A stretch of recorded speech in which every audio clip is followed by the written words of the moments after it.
Kasus hakim diguyur uang suap kembali merusak kepercayaan masyarakat atas penegakan hukum di negeri kita.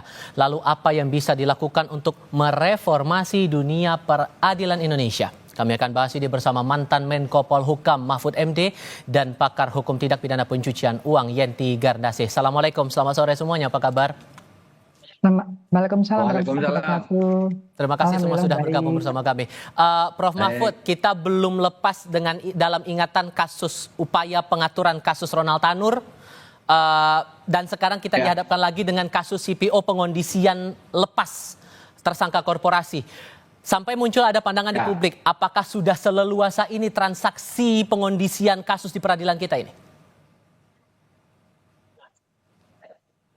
Ya, kalau melihat seluruh rangkaian kejadian dalam beberapa waktu terakhir ini, memang nampaknya dunia peradilan kita itu kan, saya minta maaf harus mengatakan sudah sangat busuk gitu ya.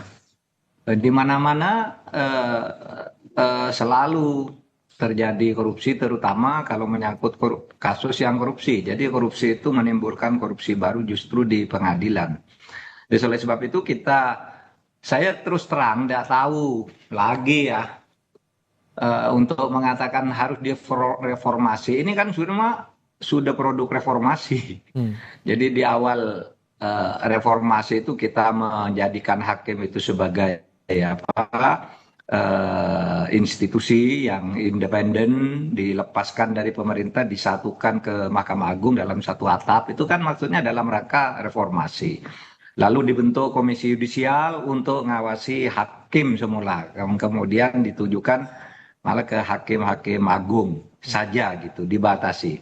Dan beberapa waktu terakhir ini lalu yaitu kasus demi kasus bermunculan, dan itu semakin sangat mengerikan karena permainannya itu melibatkan bukan hanya lagi perseorangan oknum yang diam-diam, tapi kalau melihat kasus terakhir ini kan sudah melibatkan banyak orang di sebuah instansi.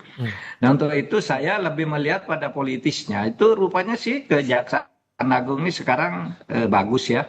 Langkah-langkahnya yang terakhir ini relatif bagus dan mungkin menjadi yang paling tidak saat ini menjadi yang terbagus di antara penegak hukum yang lain, dengan temuan-temuan dan langkah-langkahnya. Meskipun sebenarnya kita tahu kalau Kejaksaan Agung itu diberi keleluasaan yang lebih gitu, saya kira lebih banyak lagi yang akan ditemukan. Karena saya melihat Kejaksaan Agung sendiri pada tahap tertentu tidak berani lanjut ya. Paling yang tertangkap pertama aja atau tertangkap tangan, lalu yang di atasnya lagi tidak dilanjutin.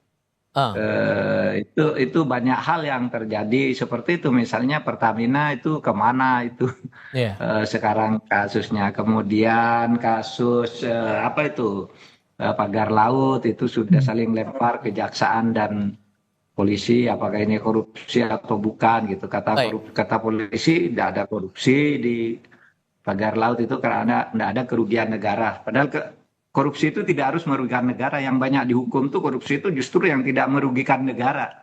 Misalnya ketua MK itu kan tidak merugikan negara, dia menerima uang dari masyarakat. Kemudian ada hakim, kalau tidak salah siapa yang dari Semarang, Hakim Agung yang baru ditangkap, tidak ada merugikan negara. Kalau Nah, menurut Anda, menurut saya potong Prof. Mahfud. Kalau menurut Anda ini hanya bagian prosedurnya saja yang busuk yang Anda katakan itu, atau karena dari integritas hakimnya juga? Oh, ini integritas hakimnya. Saya kira integritas hakimnya mulai dari pimpinan sampai ke bawah. Kalau pimpinannya punya integritas, tidak akan terjadi hal yang seperti ini. Integritas untuk berani melakukan penataan dan melangkah secara lebih tegas terhadap kasus-kasus. Tidak lagi mencoba, misalnya seperti kasus Zaruf itu. Kan dulu dia disebutkan melibatkan banyak orang karena katanya ngurus perkara selama 10 tahun. Coba sekarang di pengadilan hanya dia sendiri yang muncul gitu ya. Tidak ada pelaku lainnya, tidak disebut. Nah, menurut saya, menurut analisis teman-teman, ini banyak kemungkinan tuh banyak yang masih disimpan oleh Kejaksaan Agung. Dan Mahkamah Agung sekarang mungkin banyak kartu trufnya yang dipegang oleh Kejaksaan Agung, dan itu mungkin akan terus dibuka ya, Nah, sedikit demi sedikit. Gitu kira-kira kalau analisis ya. dan di sisi lain kita juga membaca bisa jadi ada pidana pencucian uang di sini, Bu Yenti. Kalau Anda menganalisis dari temuan-temuan yang didapatkan oleh Kejaksaan Agung sejauh ini, sudah cukupkah bukti yang ada atau justru perlu digali lagi lebih dalam dan arahnya kemana? Baik, terima kasih. Gini, dalam hal ini kan hakim menerima suap ya. Hakim menerima suap, berapa tadi, 60 miliar dan sebagainya itu dibagi 3. Dan kemudian yang disita adalah mobil dan motor-motor. Itu sebetulnya sudah menunjukkan secara keras bahwa ini terjadi pencucian uang. Jadi ini juga kita apresiasi dengan Kejaksaan Agung ya Prof. Mahfud ya. Tapi memang harus bablas, jangan tertahan-tahan. Nah, dengan Kejaksaan Agung menunjukkan bahwa yang disita itu adalah mobil mewah, motor, itu sebetulnya kejaksaan atau penegakan hukum sedang menunjukkan ini loh terjadi pencucian uang. Gitu. Jadi sekaligus disampaikan untuk menjerakan, supaya mereka takut ya. Karena kalau dengan undang-undang korupsi itu yang kita lihat pidananya bisa ringan, kemudian penyitaannya tidak terlalu kuat. Tetapi kalau juga dikaitkan bahwa yang dilakukan para hakim yang menerima suap itu juga dia melakukan pencucian uang, yaitu dengan membelanjakan dan sebagainya. Yang itu ancamannya adalah maksimum 20 tahun dan akan ditelusuri kemana saja, termasuk ke keluarganya. Itu akan membuat mereka secara moral itu mereka akan takut, atau orang-orang yang potensi itu akan takut. Dan tadi saya setuju dan saya selalu mengatakan, sayang sekali waktu momentum Zaraf Rikar ya Prof ya, itu tidak dituntas. Ya, jadi ini kalau saya mengatakan ini jangan-jangan merupakan mafia jaringannya itu, karena dari 2012 siapa saja itu yang sudah kong kali kong dengan Zaraf waktu itu ya. Jadi dengan alasan bahwa Rikar itu lupa, masa begitu? Telusuri kasus-kasus selama 2012 sampai dengan 2024 ini. Itu harusnya seperti itu. Sehingga kita tahu, saya khawatir sekali, jangan-jangan dengan hanya Rikar saja, hakim-hakim yang sudah terkontaminasi, terutama juga melalui paniteranya, ini juga masih berkelana ini, masih menjalankan aksi busuknya. Ya karena korupsi itu kan pembusukan ya, tindak pidana korupsi, korupsi itu artinya pembusukan. Jadi perbuatan busuk ini mesti berjalan karena penegakan terhadap DPR itu yang luar biasa, hampir 1 triliun di rumahnya dan 51 kilogram emas ini tidak dituntaskan. Jadi ada yang ditahan gitu, ada yang dilindungi kalau saya bilang begitu. Sampai seorang panitra, Prof, berperan dalam menjembatani adanya suap penanganan perkara ini. Sejauh analisis Anda, bagaimana bisa sampai para hakim ini bisa menentukan rate harga untuk penanganan perkara itu? Pada umumnya begitu. Sorry, Prof Mahfud, Bu Yenti, mohon maaf. Prof. Sorry. Mumpung sama-sama Prof di sini, Prof Mahfud. Silakan, Prof. Ya sama aja lah jawaban saya dengan Bu Yenti. Ya memang pada umumnya kasus itu kan tidak langsung orang nyuap ke hakim ya. Pasti melalui orang lain. Kalau di pengadilan yang aktif itu di berbagai tempat kan itu melalui panitranya. Yang dulu di Sumatera Utara, di Surabaya, yang sekarang lagi, yang dulu selalu melalui panitra, karena pintu pertama untuk sebuah kasus itu panitra. Nah oleh sebab itu mungkin penataan bagaimana sih panitra ini dibina, diawasi dan seterusnya, itu supaya betul-betul menjadi perhatian, meskipun sudah bosan sih kita mengatakan gitu. Sejak dulu kita kan sudah berbicara, sudah belasan tahun lalu agar kepanitraan ini diatur ulang. Ada dulu yang usul begini, panitra tuh enggak usah lama-lama lah di sebuah pengadilan gitu. Misalnya letakkan di situ 6 bulan, sudah itu pindah ke tempat lain, terus diputar begitu. Mungkin akan merepotkan, tapi itulah konsekuensinya kalau mau memperbaiki. Karena panitra itu semakin lama di satu tempat, semakin mudah itu mengatur perkara dan mengatur birokrasinya ke bawah, di birokrasi kepanitraan. Tapi memang pada umumnya semuanya melalui panitra ya, untuk bisa melakukan penyuapan itu. Dan modusnya ini menurut Anda sudah gaya lama yang juga dipakai seperti penanganan perkara sebelumnya, Prof Mahfud? Penanganan perkara sebelumnya oleh panitera, oleh kejaksaan. Kalau kejaksaan menurut saya sudah bagus ya, melakukan belakangan ini sudah lebih agresif, profesional gitu ya. untuk melakukan langkah-langkah penanganan. Meskipun kita terkadang merasa ada yang sebenarnya masih tertahan dari langkah kejaksaan itu. Ada dua hal kalau kejaksaan itu menangani kasus itu. Biasanya kalau sudah mentok atau berhadapan dengan dua entitas, itu kejaksaan mundur gitu. Misalnya apa? Menyangkut oligarki. Itu kasusnya lebar, gedar, itu sudah ada sebutan mengarah ke seorang oligarki yang kira-kira menyediakan dana politik tertentu, hilang kasusnya. Ya. Sama tuh kasus Pertamina sekarang, coba siapa yang dulu digembar-gemborkan katanya orang atas yang hebat, kasus pagar laut dan sebagainya. Lalu yang kedua biasanya kalau menyangkut pejabat, jadi kalau sudah yang ada di belakang kasus ini oligarki dan pejabat aktif, biasanya pejabat aktif ya, nah itu biasanya mandek, tidak jalan lagi dan mengorbankan orang-orang kecil yang apes saja sebenarnya, bukan yang karena perencanaan yang sungguh-sungguh gitu. Gitu aja. Dan tadi dalam visual kami juga menayangkan, Bu Yenti, bukti-bukti yang disita oleh Kejaksaan Agung dalam bentuk mobil mewah, kendaraan mewah lah. Apakah dalam modus untuk pencucian uang, penyamaran uang kejahatan itu dalam bentuk barang-barang mewah ini saja atau bisa dalam wujud yang lain, Bu? Ya ini yang paling sederhana, yang paling mudah ya, yaitu yang ditelusuri paling mudah ya, barang-barang yang dibeli. Tapi bukan berarti di situ semua kan harus dihitung, ada matematis kan, cara matematis.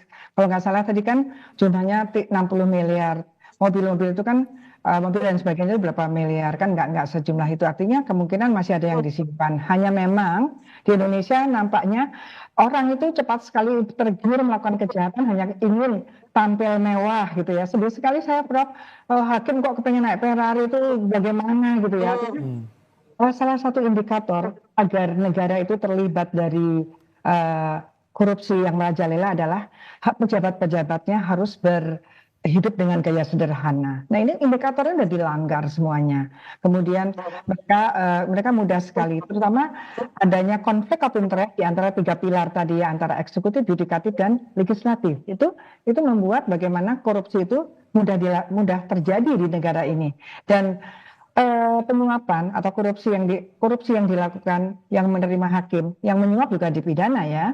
Perusahaan-perusahaan itu adalah menunjukkan bahwa tingkat korupsinya sudah sangat parah ya, menunjukkan bahwa ini adalah merajalelanya korupsi di suatu negara, yaitu ketika hakim-hakim tindak pidana korupsinya justru dia melakukan korupsi ya dengan cara menerima suap. Jadi ada menerima suap, ada gratifikasi. Ini mungkin saya ingin menyampaikan bedanya gratifikasi dan menerima suap. Walaupun gratifikasi itu pidananya berat, tetapi perbuatannya itu beda.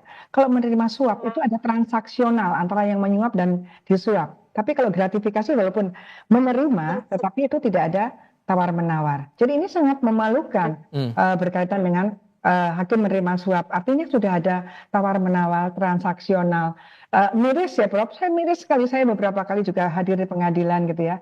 Saya berpikir, rasanya kok males ya datang lagi, yang apalagi mengatakan yang mulia ternyata di belakang itu. Dan berkaitan dengan vonis onslah, ini beberapa kali terjadi berkaitan dengan tindak pidana ekonomi, kepabeanan dan sebagainya. Ini sebaiknya kita eksaminasi.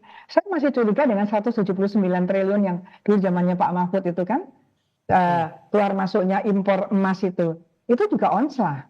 Dan hakimnya juga malah hakimnya juga bermasalah. Nah itu juga harusnya dibuka sekarang ini gitu. Hakim yang berkutat dalam penanganan perkara ini, Prof Mahfud, pada akhirnya ada yang mengaitkan juga dengan masalah kesejahteraan hakim. Beberapa bulan lalu sempat ada juga kan pertemuan hakim dengan pihak DPR untuk masalah kesejahteraan hakim, masalah gaji hakim. Menurut Anda kalau dikaitkan ke arah sana cukup relate nggak? Saya sejak dulu tidak percaya ya pada teori bahwa hakim itu korupsi karena gajinya kecil gitu. Karena mereka yang korupsi ini ternyata kaya-kaya gitu. Yang hakim-hakim hakim-hakim biasa yang sederhana, yang jujur, biasanya mereka merasa cukup tuh dengan gajinya karena mereka membandingkan dengan orang yang lebih bawah, tidak membandingkan dengan yang lebih atas. Oleh sebab itu mungkin pembicaraan tentang kenaikan gaji hakim mungkin perlu dipertimbangkan lagi ya. Apakah memang betul itu masalahnya, kan gitu. Korupsi terjadi di mana-mana dan terus-menerus. Ini juga masih banyak yang tersembunyi dan mungkin ditunda ya oleh kejaksaan. Saya meyakini kejaksaan itu punya banyak hampir semua kasus-kasus besar di negeri ini masih banyak yang disimpan di sana dan menunggu giliran atau tertahan oleh karena situasi politik tertentu. Oleh sebab itu kalau pertanyaannya Pak gajinya harus dinaikkan, ya saya kasihan pada hakim gajinya perlu dinaikkan. Tetapi itu sebenarnya bukan itu jawaban untuk memberantas korupsi. Jadi Itu aja. harus bagaimana untuk reformasi peradilannya kalau begitu? Satu, penegakan hukum, pengawasan oleh atasan dan tentu integritas moral itu tadi. Gitu. Karena ya itu tadi kalau mau bicara gaji, coba kasus-kasus korupsi semua itu kan mereka yang ada di penjara itu orang yang sudah kaya-kaya. Coba kayak si Sarov itu misalnya, di mana di rumahnya sampai ada uang 1 triliun misalnya. Gitu kan ketika dia bekerja dan sebagainya itu sebenarnya gajinya udah besar karena dia pejabat di Mahkamah Agung dan hakim-hakim yang sekarang ditangkap itu kan sudah kaya-kaya semua. Kayak sebelum ditangkap gitu, bukan korupsi karena miskin, sudah sebelum ditangkap itu sudah kaya raya. Saya menghargai gaji itu harus naik lah untuk semuanya, bukan hanya untuk hakim, gitu. Oke, sehingga kalau membaca pola yang saat ini terlihat dalam proses pemeriksaannya, Bu Yenti, masih ada kemungkinan bahwa pihak-pihak lain yang masih dalam ranah peradilan tahap pertama ini ikut terlibat atau justru bisa lebih tinggi daripada itu? Iya, karena waktu Sarah Pikar itu kan tidak dituntaskan ya, sementara dia lama sekali. Kalau bahasa anak muda sekarang itu ternaknya masih banyak gitu yang belum ditangkap ya kan. Ini bahaya sekali kan. Karena waktu itu sayang sekali itu momentum yang paling dahsyat itu ya. Kan kita kecewa sekali ada hampir 1 triliun di rumahnya dan mungkin puluhan kali dia mempengaruhi, mengkontaminasi hakim-hakim yang kemudian hakim itu menjadi hakim-hakim yang busuk itu. Padahal dia kan bukan hakim sebetulnya, pejabat administrasi ya Prof ya. Nah, sekarang ini harus disadari, Ketua Mahkamah Agung harus betul-betul melihat bahwa promosinya salah, ya kan? Bagaimana merekrutmen untuk promosi. Faktanya, hakim ini kan waktu melakukan pada waktu dia wakil ketua ya di Jakarta Selatan. Nah, kok bisa waktu itu sudah melakukan ini kok malah dipromosikan jadi ketua PN? Artinya ada masalah dalam hal penempatan, promosi, rekrutmen dan sebagainya. Apalagi nanti berkaitan dengan kalau sudah jadi hakim agung harus tetap ada campur tangan dari DPR lah. Ini juga hal-hal yang harus dilihat lagi. Kemudian hakim tipikornya juga harus dilihat apakah tipikor hakim ad hoc tipikor itu betul apa tidak. Menurut saya tidak tepat karena ad hoc yang agak lama Prof ya. Kalau di luar negeri ya per kasus gitu. Jadi sekarang ini nanti yang akan mengadili siapa? Hakim yang mana? Apa kita masih percaya dengan hakim yang ada akan menghakimi para hakim-hakim ini? Itu. Oke, baik Bu Yenti, Prof Mahfud, terima kasih banyak sudah berbagi pandangan bersama kami. Sehat selalu semuanya. Assalamualaikum, selamat sore. Terima kasih Mas Tifal. Bu Yenti, terima kasih. Sampai ketemu.